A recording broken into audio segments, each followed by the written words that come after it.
지난주에 한 통의 전화를 받았습니다. 20년 만에 전화를 받았습니다. 대학교 1학년이었습니다. 제가 그때 4학년 선배님이셨죠. 하늘 같은 선배님이셨습니다. 근데 어떻게 저의 소식을 듣고 전화가 걸려왔습니다. 철규 형제, 오랜만이야. 난 자네가 목사가 된 줄 전혀 몰랐네. 목사가 되었다는 말을 듣고 깜짝 놀랐네. 선배님은 같은 학교에, 같은 과에 기도 동아리 모임을 했던 선배님이셨습니다. 신임생이든 저를 친절하게 대해 주셨습니다. 과분할 정도로 따스하게 대해 주셨고 하나하나 사랑으로 보살펴 주셨습니다. 같은 기독교인이어서 다른 분들보다 더 친근하게 지냈습니다. 무려 20년 전에 소식이 끊겼는데 목소리를 듣게 되었습니다. 그럼에도 불구하고 마치 어제처럼 친밀하게 다가왔습니다. 하루속히 얼굴 뵙기를 기다리고 있습니다. 자, 그런데 우리가 거의 매일 만나는 사람들이 있습니다. 가족 중에, 또 친구들이나 지인들, 또 직장의 동료들, 심지어 교인 중에도 한번 만납시다, 그런 말을 들으면 반가운 마음이 들지 않습니다. 가슴이 철렁 내려앉는 사람들도 있습니다. 왜 그럴까요? 그분들도 알고 있는 사람들이고 사귐도 있고 만남도 있는데 왜 전혀 다르게 우리 마음이 반응하는 것입니까? 사람과 사람이 만나서 함께 시간을 보냅니다. 함께 사귐과 교제를 하면 마음과 마음은 거울처럼 통하게 되어 있습니다. 서로 마음과 마음이 통할 때 친근함과 친밀함이 자라나게 되어 있습니다. 자, 그런데 아무리 오랫동안 만나도 마음과 마음이 통하지 않으면 친밀함은 자라나지 않습니다. 오히려 어색한 감정이 남아있고 낯선 마음들이 우리 가운데 남는 것입니다. 자, 오늘 갈라디아 4장을 읽었습니다. 이 교회 안에도 예수님과 우리의 관계가 이를 그대로 닮아 있었습니다. 주님을 만나서 마음과 마음이 통하던 친밀한 그리스도인들이 교회 안에 나타났습니다. 그들로 인해 교회가 점점 자라났습니다. 또 반면에 예수님과 전혀 마음이 통하지 않던 사람들도 여기저기 나타났던 것입니다. 많은 성도들을 넘어뜨리고 낙심케 했습니다. 시간이 가면 갈수록 교회가 혼란에 빠지고 교회가 시험에 들고 말았습니다. 어떻게 해야 되겠습니까? 어떻게 하면 우리 예수님과의 친밀함을 회복하고 친밀함의 특권을 누리며 친밀함의 큰 복을 회복할 수가 있겠습니까? 자, 오늘의 말씀을 통하여 우리 예수님과 친밀함을 회복하십시다. 그리하여 우리 주님의 교회를 건강한 교회, 행복한 교회, 온 땅이 보게 되는 교회로 함께 세워가야 하겠습니다. 우리 예수님과 친밀함을 회복하며 친밀함의 특권과 복으로 인도할 말씀을 듣겠습니다. 우리 첫 번째 말씀은요, 4절에서 5절을 함께 읽겠습니다. 시작. 때가 참에 하나님이 그 아들을 보내사 여자에게서 나게 하시고 율법 아래에 나게 하신 것은 율법 아래에 있는 자들을 속량하시고 우리로 아들의 명분을 얻게 하려 하심이라. 아멘. 이 갈라디아 교회 안에 들어오지 말았어야 했을 사람들이 들어오기 시작했습니다. 1장 7절에서 9절을 나중에 한번 찾아보시기 바랍니다. 바울이 강력하게 편지를 했죠. 다른 복음은 없다. 어떤 사람들이 그리스도의 복음을 변질되게 만들고 있다. 우리나 하늘에서 내려온 천사라 할지라도 오직 믿음으로, 오직 은혜로 구원받는 십자가의 부활의 복음이 아니라 다른 복음을 전하면 저주를 받을지어다. 강력하게 경고를 했습니다. 이런 구원은 어떻게 임하는 것입니까? 예수님을 나의 주님으로, 나의 하나님으로 믿고 영접하는 자마다 구원은 선물로 주어집니다. 자, 그런데 교회 안에 율법주의자들이 나타났습니다. 여러분, 율법은 선하고 율법은 좋은 것입니다. 율법이 있기 때문에 율법을 볼 때 나의 죄가 드러나고 내가 죄인인 것을 깨닫게 합니다. 율법이 있기 때문에 부족한 내가 매일매일 은혜가 없이는 살 수 없음을 알게 하시고 날마다 은혜를 구하며 우리 하나님 앞에 엎드리게 하는 것입니다. 그래서 율법을 가리켜 몽학 선생이라고 했습니다. 초등학생을 지도하는 선생님들처럼 율법이 몽학 선생입니다. 그런데 율법 주의는 악하고 나쁜 것입니다. 은혜와 믿음으로 구원받는 참된 복음을 가르치지 않습니다.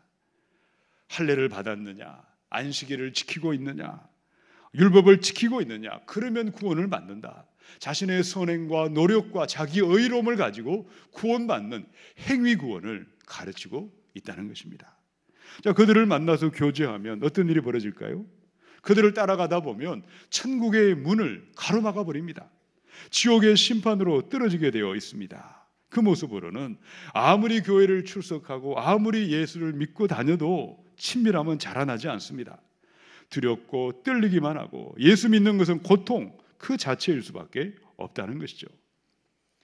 어떻게 우리의 믿음이 바른 믿음으로 우리 주님과 마음과 마음이 서로 유무상통하는 통하는 그런 친밀한 믿음으로 자라날 수가 있겠습니까? 자, 저를 따라서 한번 선포하십시다. 나는 속량받은 사람이다. 속량받은 사람이다. 나는 하나님의 아들이요 딸이다. 아멘. 이 말씀을 믿으시기 바랍니다. 오늘 4절에 보니까요, 때가 참에 우리 예수님이 여자에게서 나셨죠. 동정녀 마리아의 몸에서 탄생하셨습니다. 율법의 그 시대에 율법 아래 나셨습니다. 이유는 무엇일까요? 바로 5절에 이 말씀, 우리가 선포했던 이 말씀 때문에 율법의 시대에 여인의 몸을 빌어서 사람으로 오신 것입니다. 우리 5절을 한 번 더 읽습니다. 시작. 율법 아래에 있는 자들을 속량하시고 우리로 아들의 명분을 얻게 하려 하심이라. 아멘. 우리 예수님은 율법 아래에 탄생하셨습니다. 예수님은 스스로 모든 율법을 다 지키셨습니다. 율법을 알고 있지만 지키지 못해 고통하는 사람, 죄의 종이 되고 마귀의 종이 되어서 고통하는 사람들을 속량하셨고 자유와 해방을 주시기 위하여 여인의 몸으로 오셨고 율법 아래 오셨습니다. 여러분, 속량한다는 말은요, 장사하는 시장에서 쓰는 말입니다. 죄를 지어서 마귀의 종이 된 사람들에게 그 값을, 몸값을 바로 다 갚아주셨습니다. 죄에서 해방하셨고 마귀의 종에서 풀어주셨습니다. 그런데 예수님은 이 종의 신분에서 속량한 것으로 끝내지 않았습니다. 우리의 신분을 어떻게 하셨습니까? 아들의 명분, 아들의 자격을 허락하셨습니다. 여러분, 뿔이라는 드라마를 보신 적이 있으십니까? 쿤타 킨테라는 이 사람이 주인공으로 등장합니다. 미국 흑인들의 바로 고통스러운 역사가 이 드라마에 고스란히 담겨져 있습니다. 아마 많은 분들이 보았을 겁니다. 아프리카의 수많은 흑인들이 노예로 팔아먹던 백인들에게 붙잡혀서 미국 땅에 팔려왔습니다. 그들은 짐승처럼 살아야만 했습니다. 눈도 코도 입도 팔도 다리도 모든 것은 사람의 모습을 하고 있었지만 7,000불, 8,000불 그들에게는 가격이 매겨져 있었고 흥정하던 물건에 불과했습니다. 흑인들이 얼마나 자유를 갈망했고 얼마나 해방을 갈망했겠습니까? 쿤타 킨테가 수없이 주인의 집에서 도망가고 또 도망을 가다가 또 붙잡히고 또 붙잡혔습니다.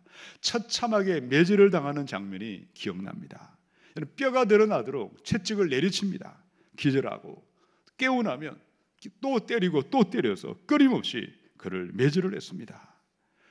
영화 속에는, 드라마 속에는 그런 장면은 없습니다만은 만약에 한 백인이 마음이 어질고 따스한 사람이 있었다고 한번 상상해 보시기 바랍니다. 자, 그 참혹한 모습을 보고 그 흑인을 불쌍히 여겨서 그 흑인의 몸값을 내가 대신 갚아주었다면 그는 더 이상 종이 아니라 자유의 몸입니다. 그것을 가리켜 우리는 속량이라고 말씀하는 것입니다. 우리 예수님이 저와 여러분의 죄의 몸값을 어떻게 갚아주셨습니까? 십자가의 피값으로, 피 흘려주심으로 우리의 모든 죄값을 완전히 갚아주시고 지불하시고 다 처리하신 줄로 믿으시기 바랍니다. 그것이 속량받은 하나님의 자녀들입니다. 자, 그런데 예수님은 속량받은 저와 여러분에게 무엇을 허락하셨습니까? 만약에 그 인자한 백인이 자신의 돈을 가지고 흑인을 종에서 속량하고 자유의 몸으로 풀어주었어요. 그런데 그를 불쌍히 여겨서 자신의 집에 양자로 호적에다가 입양을 했다면 어땠겠습니까? 피부 색깔도 다르고 백인들처럼 배우지도 못했습니다.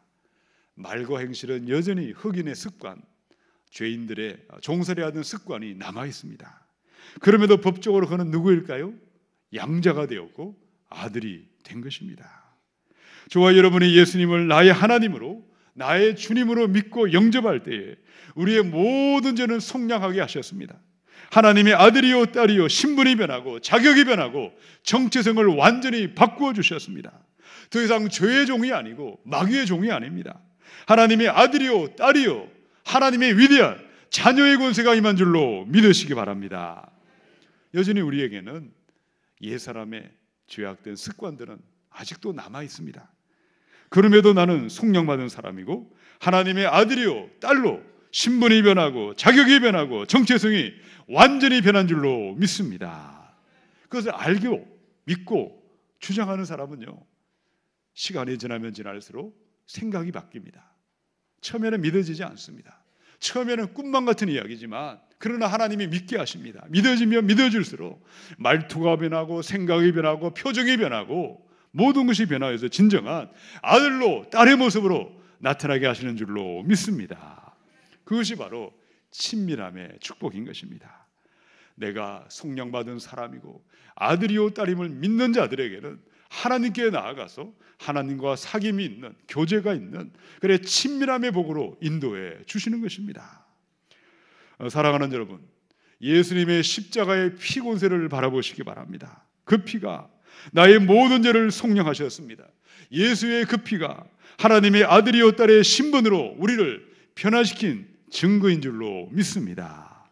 십자가와 부활의 예수 그리스도로 말미암아 내가 성령받은 사람이요 하나님의 아들이요 딸임을 믿으시고 주장하시고 선포하셔서 우리 예수님과 마음과 마음이 통하는 친밀함의 문을 열고 친밀함의 복으로 들어가시기를 축원합니다.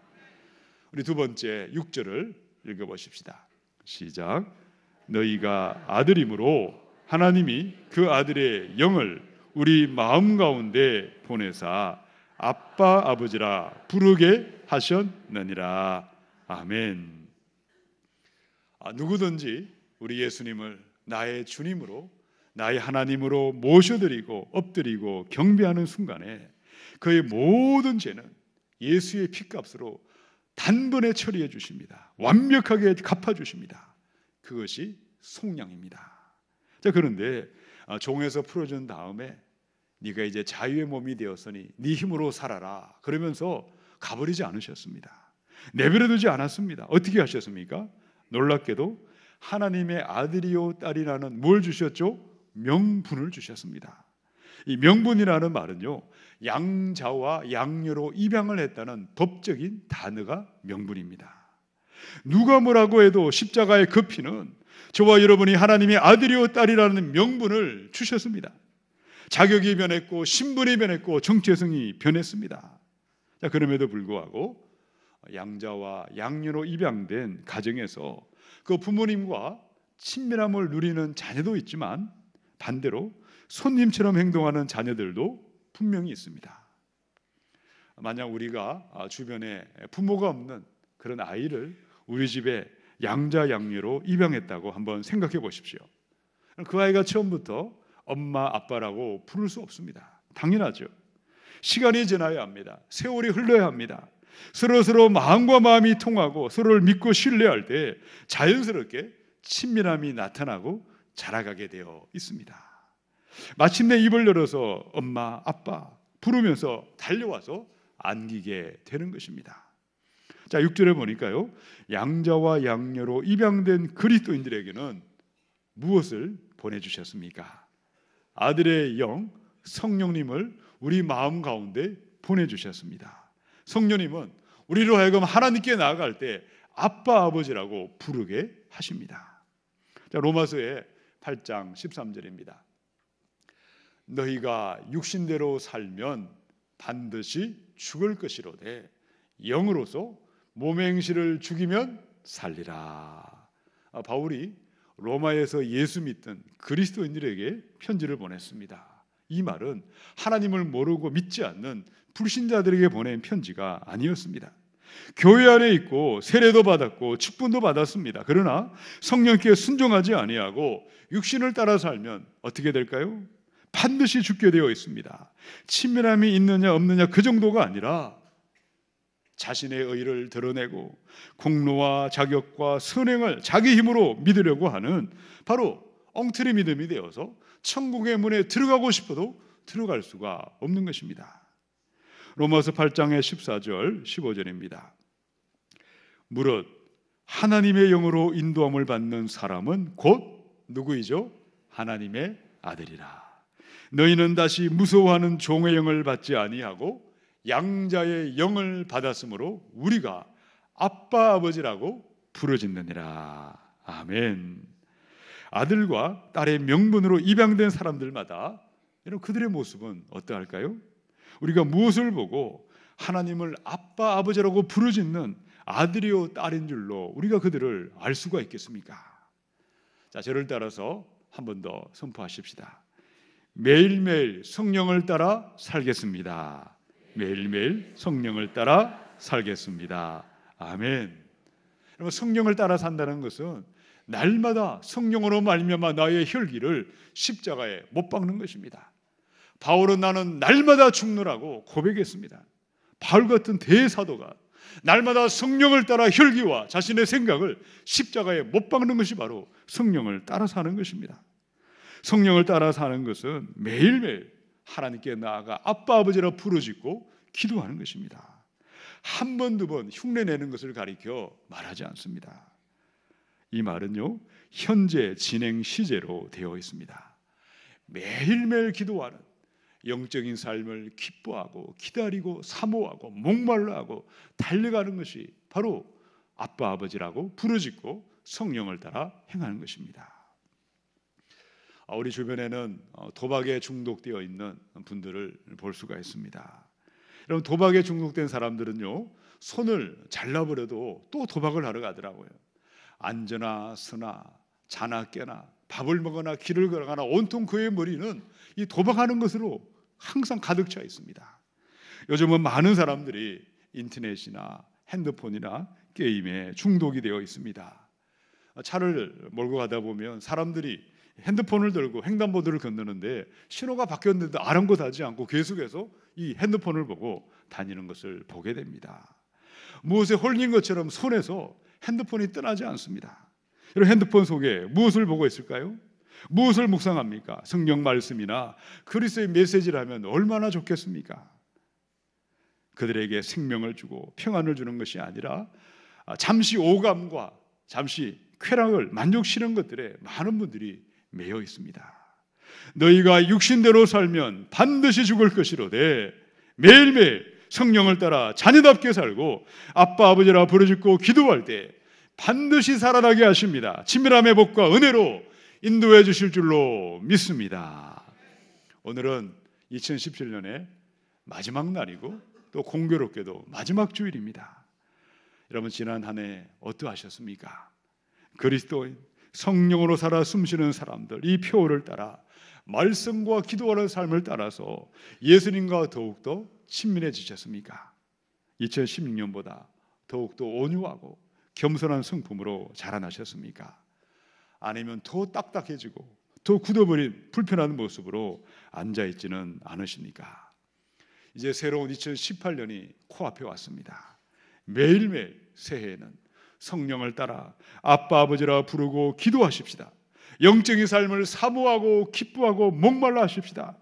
성령이 주시는 살처럼 부드러운 마음, 따스한 마음으로 더 주님을 닮은 사람으로 예수님과 친밀한 사람으로 나타나시기를 주님의 이름으로 축원합니다. 우리 세 번째 7절을 읽어보십시다. 시작. 그러므로 내가 이후로는 종이 아니요 아들이니 아들이면 하나님으로 말미암아 유업을 받을 자니라. 아멘. 갈라디아 4장은 이 복음의 진수에 대해서 놀라운 말씀을 선포하셨습니다. 나는 누구인가? 여러분, 나의 신분과 나의 정체성이 너무나 중요합니다. 내가 누구인지를 바로 알아야 하겠습니다. 예수의 피값으로 속량받은 사람이요, 나는 하나님의 집에 양자와 양녀로, 아들이요 딸이요, 법적인 신분으로 완전히 바꾸어 주셨습니다. 이제는 아들로 살 수 있도록, 딸답게 살 수 있도록 나를 도와주기 위하여 무엇을 보내셨습니까? 아들의 영, 성령님을 우리에게 선물로 보내셨습니다. 성령을 따라 기도하는 자리, 예배하는 자리, 영적인 삶을 사랑하고 사모하고 기뻐할 때에, 아빠 아버지라 부르짖고 기도할 때에 하나님과의 친밀함의 복은 점점 눈덩이처럼 불어나게 하시고 차고 넘쳐나게 하십니다. 자, 친밀함을 통해서 하나님과 동행하는 친밀함의 위대한 특권이 저와 여러분에게 주어졌습니다. 자, 7절을 보니까 우리가 하나님과 이 친밀함의 특권을 누리며 살아갈 때에 이 친밀함에서 기인하는 위대한 복이 있다는 것을 말씀하고 있습니다. 우리 7절을 세번역 성경으로 한 번 더 읽어 드리겠습니다. 그러므로 여러분 각 사람은 이제 종이 아니라 자녀입니다. 자녀이면 하나님께서 세워주신 상속자이기도 합니다.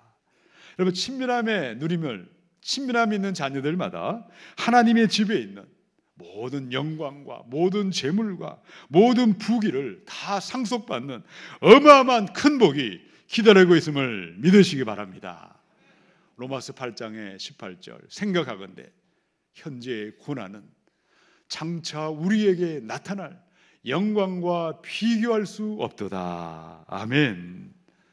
미련하고 어리석은 사람들은 장래에 있을 찬란한 영광은 쳐다보지도 않습니다.